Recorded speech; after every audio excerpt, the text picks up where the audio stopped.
try and put this up here if everyone can hear me all right. Still good? All right. I see enough nodding heads. I guess that'll work for a while.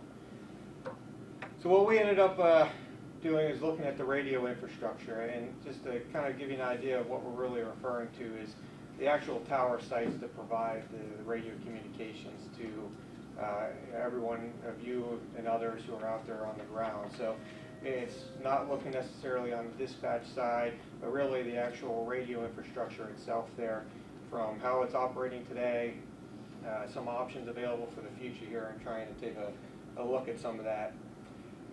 And to try and recap a little bit of what Joe was referring to, why we're here, you know, the coverage issues that they're having, a lot of gaps out there in some specific areas. It's been wanted to try and make sure that the system's working the way it should be. Is there, you know, or what are we missing here in some of these areas? There's a lot of systems out there. It's not just one county system. There's the fire system, sheriff system, a lot of police departments. Some of the towns have additional fixes on top of there to try and improve coverage in certain areas there. So that starts adding a lot of pieces to the pie here as we're looking at it. There's the disparate in just the talking from dispatch to users and users to dispatch. We'll show a couple maps on that here as well, just to try and it starts throwing more convolution into how the systems are put together here. Wanted to really, it took a while to we dig into all the different systems out there. That's where we were going around trying to talk to different people too, to try and figure out what kind of additional pieces that are all part of the bigger pie here. Capacity is another big one here, and we don't talk too much about it, or it wasn't initially too much of a concern until we started digging in there. But there's a lot of users out here, and this is actually a fairly large-sized county for the type of systems you guys are operating on there. So that's something we took into consideration here as well. And the functionality is a big one here too. That was one of the initial things, just the reliability. I think you talked about like the last 5 years of different things that Joe mentioned there just along the way here. To try and dig into that a little bit. And what we look at is trying to define what's the success here moving forward, and that's what we try to do. We're meeting with the focus group meetings here and with the project. So a little bit of the overview. When we look at the system here, when we're looking at the county level there is a single transmitting site for sheriff, a single transmitting site for fire. They're not even at the same site locations. And then there's the receive sites for whenever any of the portables talk back to the dispatch there. So I'll show the difference a little bit there, but that's where we start talking about the disparate of the coverage there, that you could end up talk to the dispatch, but you may not hear a call back from the dispatch. That starts convoluting a lot of the coverage there, and that's how the system was designed for that type of coverage, but in reality, that's not meeting your needs of today, and that's what we'll talk a little bit more about. There's other systems in use here too that try to add some coverage, so if you're not going to get that initial page, you're not going to get that initial call from dispatch, there's other systems that have been added there, repeaters in certain areas there, to try and improve some of those coverage gaps. And as I mentioned, you know, coverage isn't the same between dispatch and users. The coverage isn't the same between fire and sheriff. There's actually a disparate amount of different sites used in that kind of configuration. So it starts piling on to the different systems that are in use out there. Some of the external factors that really added to some of the issues. I think a lot of you are probably familiar with the FCC narrowbanding mandate. I won't go into the specifics of that, but to improve radio frequency and spectrum efficiency, it was a mandate from the FCC to try and, as technology is improving, trying to get the frequencies in line there. So everyone in this county is affected by that on the 150 megahertz, the VHF band that refers to up there. That has, it doesn't have a positive impact. It more or less has a slight negative impact there, that a lot of the fringe area coverage could actually even get worse. So, you know, with that in mind, that's one of the external areas that really, you know, made this even worse back in 2012 timeframe. The other factor going forward here, and we'll talk more about digital, moving to digital here, but a lot of funding availability for radio systems is really geared towards P25, and we'll talk a little bit more on that one too. Some of the internal factors, again, we kind of talked about this, the limited coverage, and we want to make sure first and foremost, is the system up to par where it needs to be, or is it just lack of the coverage that you need to do your job.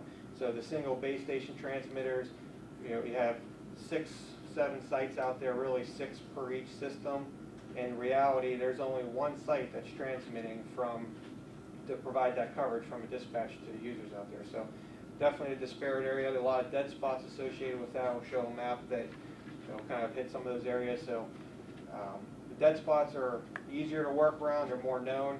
It's the intermittent areas that I think cause a lot more problems there with either some potential interference, or you're just there and you can get coverage there today, but you couldn't get there tomorrow. It just depends on a bunch of different factors there, which is not reliable coverage for public safety.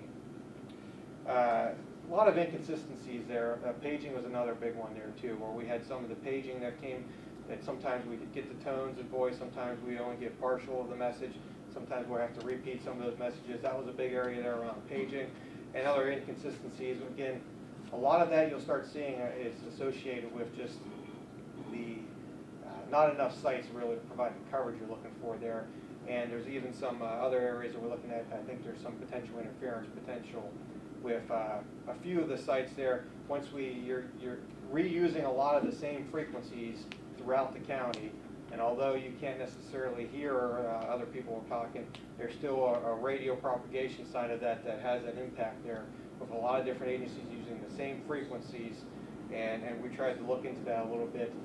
That in itself is a large endeavor to try and troubleshoot it if it's really an issue, but more so that there's a potential there that we were trying to identify. Again, this kind of goes into, you have your primary fire channel. A lot of other stations out there are repeating those types of transmissions, and where that lack of control sometimes is, repeating some of those can cause some issues there. So that really helps with the inconsistencies that you might see in there, that you can't hear it, but it could still be happening out there. And again, just talking a little bit there about the capacity of radio channel congestion. Again, a lot of users out there that once the incidences start piling up there, you're at the threshold of where your capability is to actually respond to some of these instances. So that's kind of the factors that really pulled us into here. Now we'll kind of transition a little bit to what we tried to do for our assessment. As Joe mentioned, we tried to sit down a little bit with the focus group, trying to get some of the issues on the table. We wanted to visit all the sites, and again, we did some other reach outs just for access to the sites, to understand where some of the equipment is there. It wasn't just necessarily real easy, here's your 5 sites you got to go to. We really had to dive in to try and figure out where some of the equipment might be located around there. When we survey the sites, we're kind of looking for what kind of tower space available, where the antennas are. Are you at the top of the tower? Are you halfway up the tower? We found that in a couple sites where even the fire equipment is not at the top of the tower, so you're not even getting the biggest bang of the buck for the tower there, which it's the highest available that you have, and that's what we had to work with. We tried to document a lot of the issues. Again, you know, we jokingly, I think, mentioned a couple times, it's a large report. It's a large size, lots of pictures. We're trying to document everything we can with the report there, to have anything there that we can kind of go forward and to start setting the pace to say, here's everything we could find, and here's some options moving forward there. And that's the biggest thing that we were trying to help provide here too, is not just saying, here's your existing system, you know, you need to improve it, but to try and give some options moving forward, technologies that are available, the industry trends that we're seeing here too.